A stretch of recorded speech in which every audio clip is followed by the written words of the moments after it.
Congratulations! You have a newborn baby. What an absolute delight. Every baby is a precious gift. But now what are you going to do with it? Your challenge as a parent is to keep your child alive until they are old enough to keep themselves alive. But how? Well, fear not, for in this video I am going to share with you essential tips on how to care for your newborn and give them the best start in life. Hello, and my name is Tamsin, and I run the website theonlychildclub.net, and I'm dedicated to supporting you and your gorgeous one-child family, helping you all to grow, flourish and live life to the full. Now, before I begin, I'd just like to share with you that this channel is here for you and for your child. We will help you all. We're here to help you every step of the way. There are plenty of videos to help you navigate through parenting and your child to navigate through life. And there are plenty more videos to come. So if you like this content and you like to watch more content in the future, please do not forget to press that subscribe button. That's going to really help this channel to grow and the community to grow with it. So let's start. Your little adorable bundle of joy is 100% dependent on you to keep them alive. Scary, eh? This little thing here, he's dependent on me to keep him alive with lots of food. Your adorable bundle of joy is 100% dependent on you to keep them alive. Scary, eh? Or exciting? Those emotions are interchangeable. It can seem daunting to know that such a tiny, vulnerable creature needs you so much, but don't forget that humans have been having babies for millennia, and they've all grown up to be, and they have grown up to be fit and healthy. Now we have a much better understanding of how babies are formed in the womb and how they develop.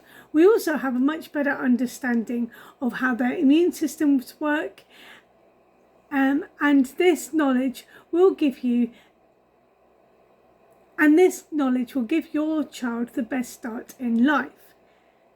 But don't forget that as we make new scientific discoveries, many of the experts change their minds, and it can be confusing and sometimes a little alarming.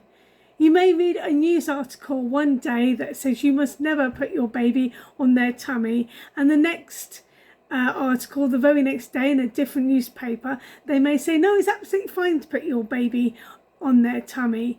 So what are you going to do? Well, this is where you need to use your own instincts and to also consult other parents who have successfully managed the newborn stage. This could include maybe your own parents, the parents of your partner, maybe somebody in your workplace or in your family group, your wider family group, or your local community. Speak to people that you know who have successfully gone through the newborn stage and then can give some good advice. You can take it, you don't have to. And of course, listen to what I have to say. Now, I admit I gave birth to my daughter 15 years ago. It's been more than that. She turned 16 this year. Can't believe it. She can't believe it either. Growing up, and she's really feeling it. But I have not forgotten the newborn stage. I will never forget the newborn stage. So I can give you advice based on my own experiences and what I have researched. So by all means, obviously you're listening to this video and I'm going to give you the best advice I possibly can that's going to help you on your journey into parenthood. Now, before I begin even further, Now, before I continue, I'm just going to share a little bit of my story when I was pregnant with my daughter and just a little bit about the birth. I'm not going to give all the gory details, but I'm just going to give you an idea of what I experienced that might help you. Sops was born Sops was born as a result of an emergency cesarean. She was all in the wrong position. Now, she wasn't breech, so her head was in the right position. She was sort of face down. However, that was all that was right. She was also back to back, her face was all wrong. And to be honest with you, that is because before she was even born, she was practicing gymnastics. The girl was rolling and rolling and kicking and kicking and rolling and rolling. She was so active in the womb, which is fantastic, but it did mean she was kind of in the wrong position when it was time to come out into the big wide world. And I like to remind her of this often. Now, my first mistake in this regard was I allowed them to induce me. I shouldn't have done that. Sops was 2 weeks late, and they kept saying it's really important to induce your pregnancy, induce the baby if you're late by about 2 weeks, because they say the placenta doesn't work as well, and maybe they're correct. But at the time I was scheduled to be induced, I was already having those contractions, and I kind of wish I hadn't been induced. That's my own personal view. You may have other ones. You may need to discuss that. But my sister, who is a retired midwife, said to me, don't get induced, just allow nature to take her own course. And I wish I had, because I don't know whether being induced caused those complications, but they have got their downsides. So it is definitely worth doing some research beforehand. And if you are having contractions, maybe don't push it too quickly by being induced. Just let nature do her thing. Sops still came out a wonderful, healthy baby nonetheless. Now, the first tip I want to share with you is feeding a child. Hold there.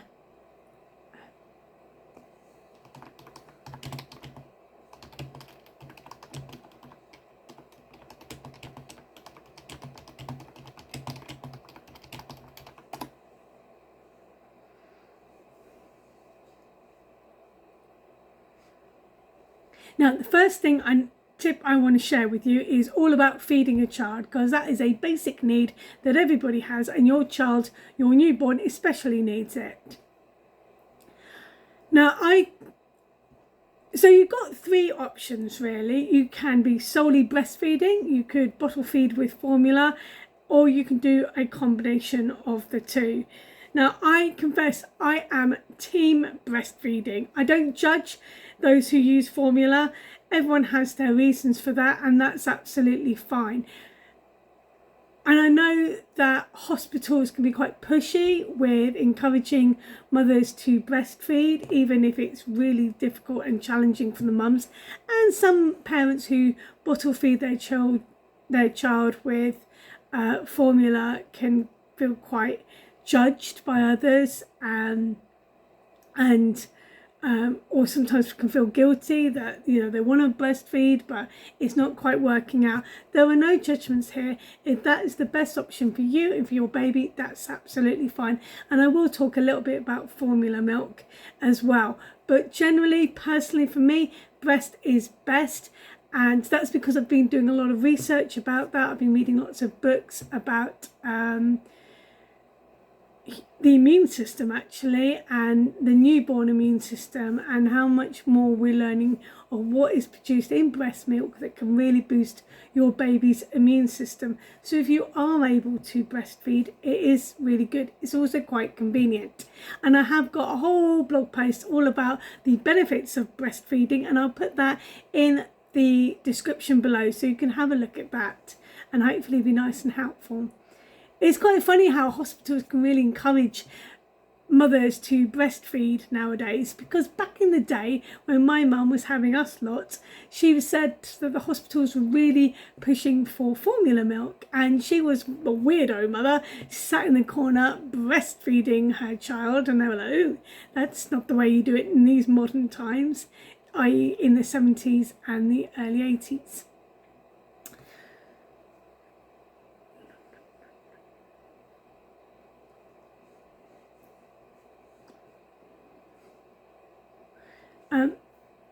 So I would say breast is best. However, if you are bottle feeding with formula, that's absolutely fine as well. But, and this is a really big important thing, if you're going to do a combination of formula and breast milk, and I understand why you might want to do that, because not every baby gets enough milk from their mother's breasts, because the baby has an insatiable appetite. So if that's the case and you really need to go into formula, just make sure if you want to do both, you start with the breastfeeding, okay? Because what happens is if you don't breastfeed like from the day one straight away, your boobs are like, oh, okay, not doing that, and then they just kind of dry up really quickly. There's a really sad story about that actually, and we learned about that when a particular food company, I won't name the name of the company, decided it wanted to promote its formula milk in third world countries where there's a lot of poverty, where the water's not clean. It wasn't good, and they promoted it in hospitals, and they gave away 3 sachets of their formula milk, and the mothers gave them sachets of the formula milk to their newborns in the hospital. And then they thought, no, this isn't working, you know, I can't afford it, it's not working out. But then they couldn't actually breastfeed because the breast stopped producing milk quite quickly. So it is important, if you are going to do a combination, you keep with the breastfeeding, and if you're not doing that, then express the milk and use a pump to express your milk, so your body knows to keep producing the milk. Now, I am happy to talk in more detail about breastfeeding if you're interested. If you fancy, do let me know in the comments below if you want a more in-depth video about breastfeeding and the best way of going about that. Right, the next thing your baby really needs, and you need to make sure that they get, is sleep. Yeah, it's a blooming nightmare. Babies need a lot of sleep. They need 16 to 18 hours a day. I think that's about the same as my cat, to be honest with you. Now, there's several reasons for this. Firstly, they don't know the difference between night and day. Your child, your newborn, beforehand for 9 months being cozied up in a nice dark warm cozy womb, so they don't know the difference between sun and moon and day and night, and they haven't developed a, I'm going to try and say this word, circadian rhythm. I'm going to put that on down there. In other words, their body clock needs to actually be set. It's kind of funny, isn't it, when you think about twice every year we have to reset the alarms, reset all our clocks because we decided that we're now early or now behind.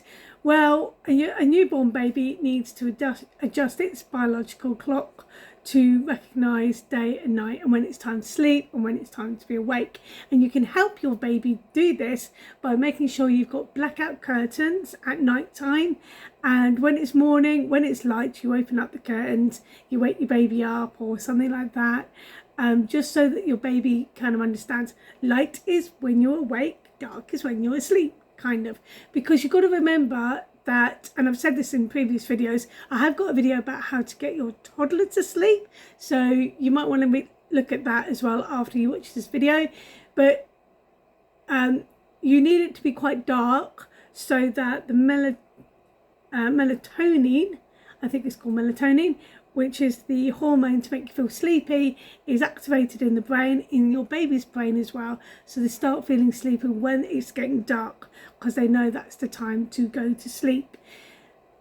So saying that, what you want to be doing is Making sure that when you're feeding your baby during the night, and I'll talk about that in a minute, have a very low night light on, or put a dimmer on your light to make sure it's really low, as dark as possible, so you can see what you're doing, but it's not, you're waking your baby up too much, so they'll go straight back to sleep afterwards.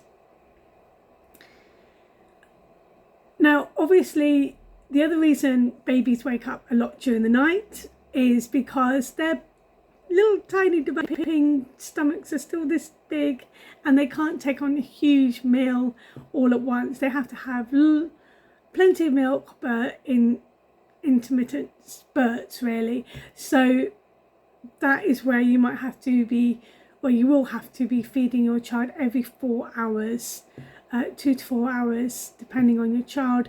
So that is another reason why you'll be waking up. Now, if you're breastfeeding, that makes it really easy, because you can set up a Moses basket literally next to your bed. You can just go over, pick your baby up, stick them on your boob, they suckle, you doze off. When they finish, stick them back in the Moses basket. You don't even have to get out of bed. It's brilliant. But if you've got formula milk, you know, you have to get up, maybe go down to the kitchen, warm it up. Oh, what a faff. So to reduce that, what you can do is set everything up on a little table in your child's nursery. So having a chair to feed your baby, have a lovely little coffee table there, have the bottle warmer plugged in, all ready to go, having maybe a mini fridge if you've got express milk, or just have the powder there available, everything available. So in the night, if your baby wakes up, you can just cook it up nicely, hold your baby, and then feed him in the nursery, so you don't have to go down to the kitchen. Good piece of advice, that.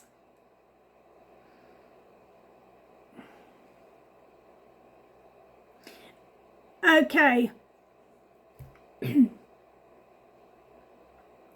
Let's talk about nappies.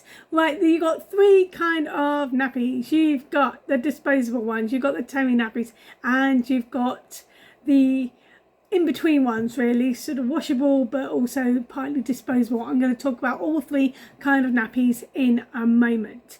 Now, what you're going to understand is babies like to poo a lot. Well, I don't know if they like to, but they just do. And, you know, you have to go through quite a lot of nappies each and every day. You can smell the poo, and you can smell the wee. When they get a bit smelly, you know, you change it, and change them a lot. Otherwise, no matter what nappy you use, they'll probably develop nappy rash if you don't change them frequently and use lots of wipes and things like that. And also, if they start getting nappy rash, then use a barrier cream like Sudocrem, brilliant cream to help heal that. Remember, and I'm going to talk about this quite a lot in this video, is baby skin is really thin, it's really fragile. Newborn babies, that is also developing and growing in layers. Well, I don't know if it grows in layers, but it thickens or something like that. Baby skin is the biggest organ in the body. It is also developing with all the other organs in their body.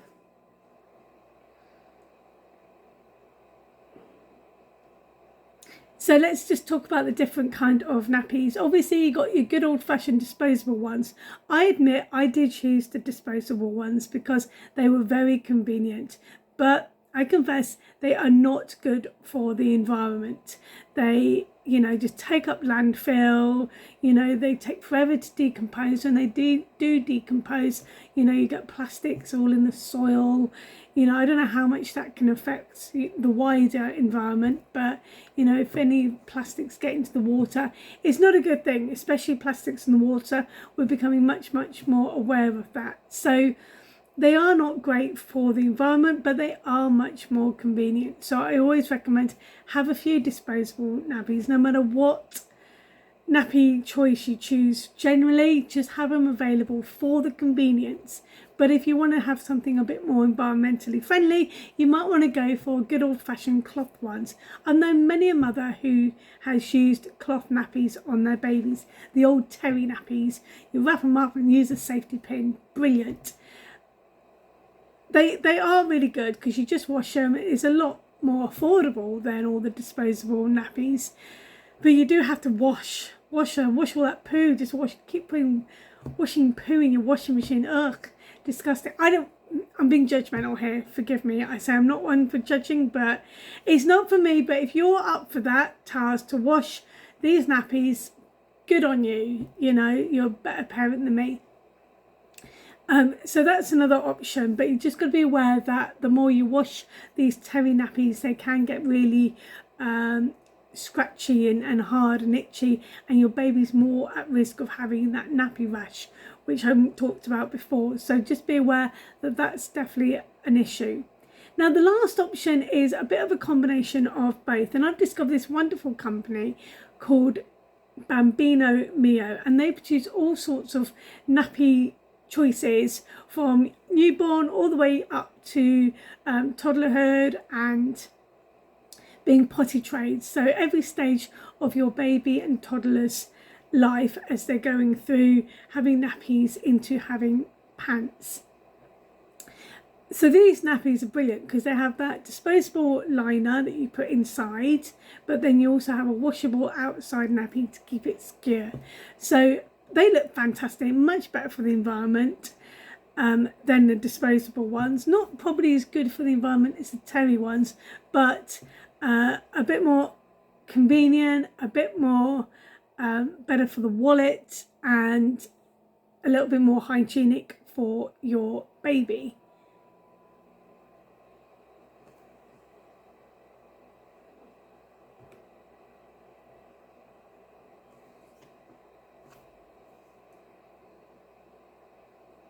Let's talk about baby bonding. Now, it is imperative that you bond with your baby. From the moment they are born, they need that skin to skin contact. Now, I have heard in America, and if you're American, please let me know if this is true or not.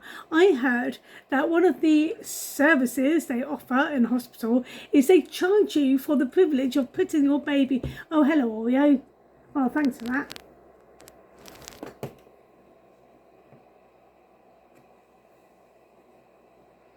Now, I have heard that in America, and I might be wrong here, so if you are American, you're listening to this, please let me know in the comments below if this is true or just a myth.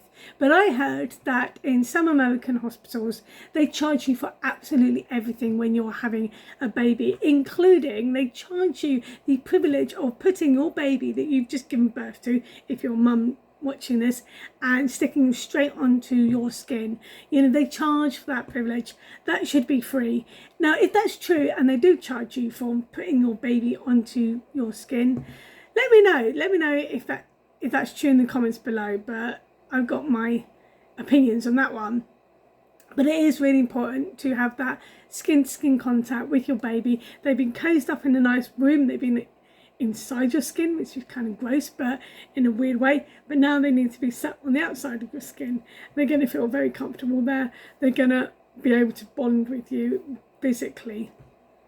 I have known some adults who, when they were babies, they didn't have that skin to skin contact, not initially anyway. Some of them, you know, they may have ended up being born prematurely, having to be in those incubator things, not quite getting that contact, and it has had issues in regards to anxiety and attachment issues, some psychological problems as a result of that. So if you can, please make sure you hold your child tightly. So talking of which, one of the things you can do, and I was a little bit silly, I didn't do this and I wish I had, is having one of those wraps that you can wrap around your body and you can hold your baby close to your chest, and then your hands are free to do all sorts of other things. My mum recommended it to me and I said no, I was really proud. Shouldn't have done that. That would have been good, because every time I laid my daughter down, she was crying and wanting to be held, so I was trying to hold her and do other things, and it was a bit crazy times. I remember one time I was trying to hang the washing up and baby wouldn't let me put her down, so I ended up literally going to my neighbour's garden and saying, can you hold the baby so I can just put the washing up? So by all means, get a wrap so you can hold the baby close to your chest. Nice and easy. Let's talk about your baby's health. Now, here in the UK, you will be visited by a health worker within the first few weeks after giving birth, and they'll weigh your baby and they'll check that your baby is in good health, and they can answer any questions you may have. However, right now I'm just going to share with you some facts that are worth knowing now so that you won't panic, okay? But by all means, if you've got any other questions, speak to your health worker. All right, be careful about looking online for advice, because you might end up getting contrary advice all the time. So speak to your health worker or your GP, things like that, if you've got any concerns about your child's health. And you can always, of course, ring 9. And of course, you can always ring 111 if you are concerned. That's here in the UK. So here are some of the facts that are worth knowing so you don't panic.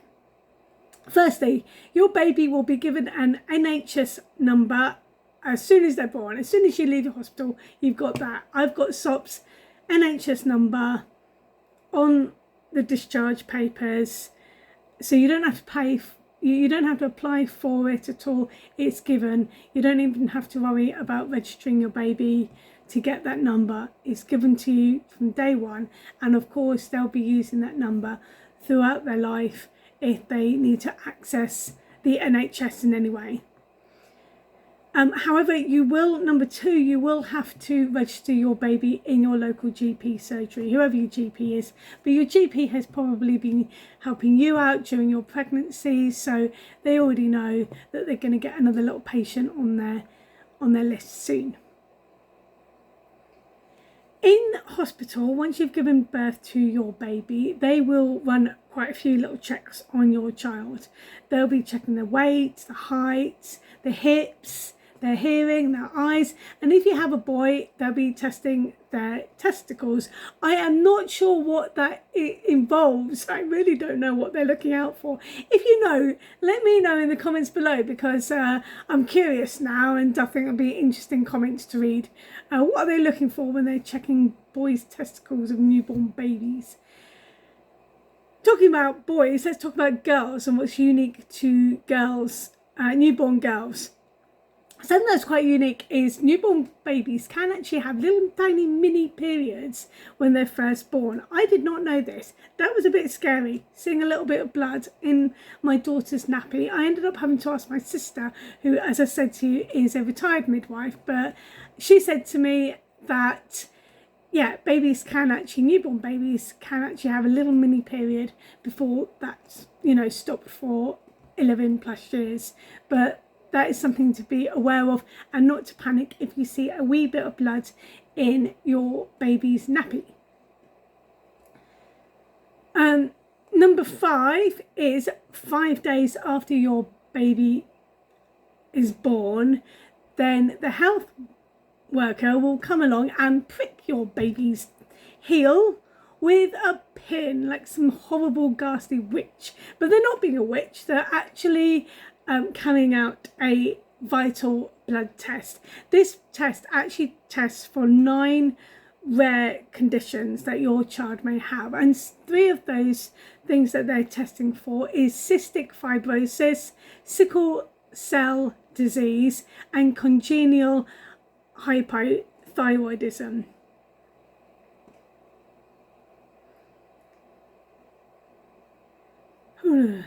Now, number 6, the interesting one, immunisations.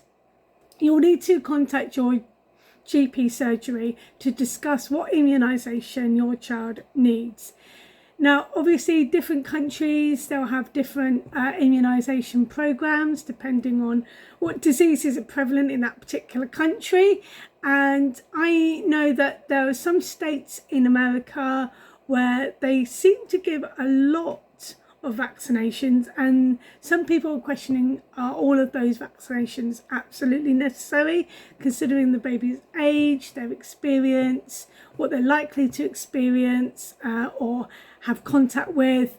So there's a few questions regarding that. So if that is the case, then by all means, talk to your paediatrician, talk to your GP, do some research online as well. I do recommend that. Just be careful, you have people that they say they're anti-vaxxers, you've got people who are like pro-vaccine, thinks you need everything.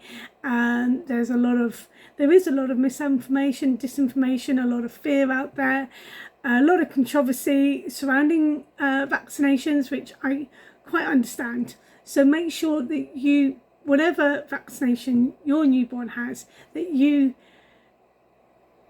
agree to it based on a fully informed understanding of what the immunisation is and how it will protect your child.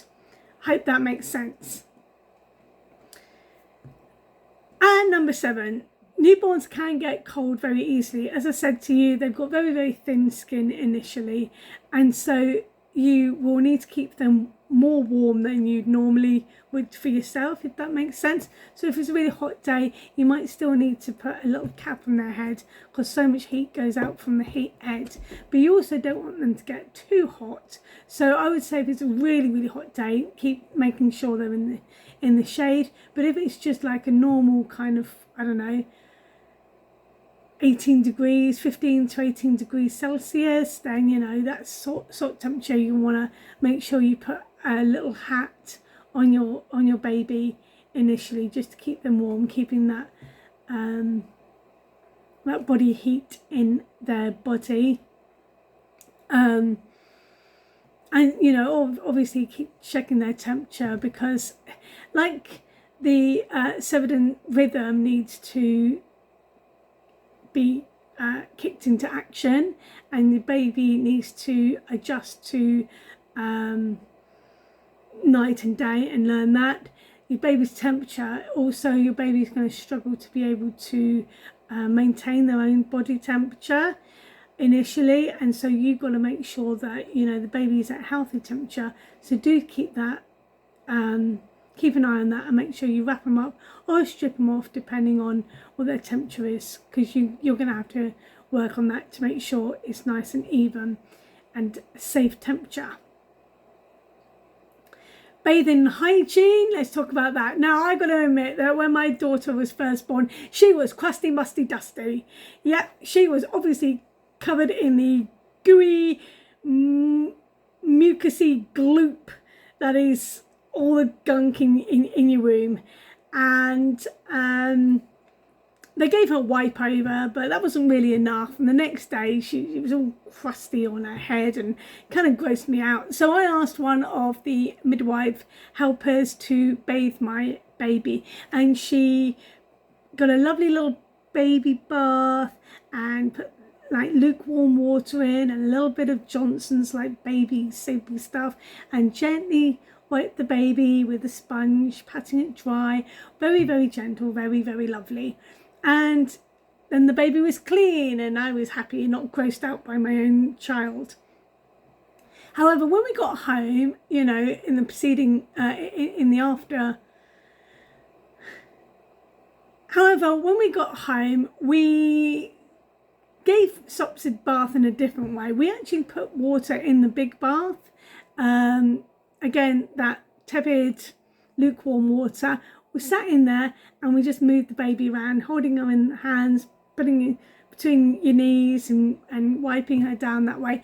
Absolutely loved it, and it was great skin contact. So that's another option you may want to consider, actually having a bath with your baby, just making sure that the room temperature is nice and warm, but that the temperature in the bath is exactly what a baby would want, not necessarily a scaldy hot one that you'd like to have, okay? Because again, baby skin burns quite easily. It's so thin. Talking of such things, you also want to make sure you cut your baby's nails. You might be really surprised as soon as your child is born. You might, oh my gosh, they've got talons. Really sharp nails, even though they're a little baby. Kind of reminds me of a kitten. I swear kittens have got sharper nails than fully grown cats. Well, your baby may have very sharp nails, and they may scratch themselves, or more likely scratch you, and it's actually quite horrible.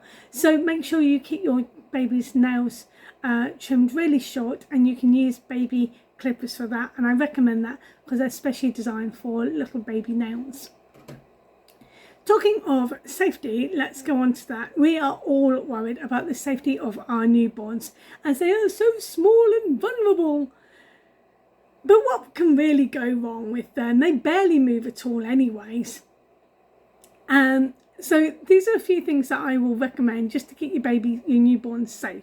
Firstly, when you're changing them, consider changing them on a mat on the floor, as opposed to on a baby changing table, because even though you might have the barriers up there, it's still safer just to put it on the floor, just in case your newborn rolls around a lot.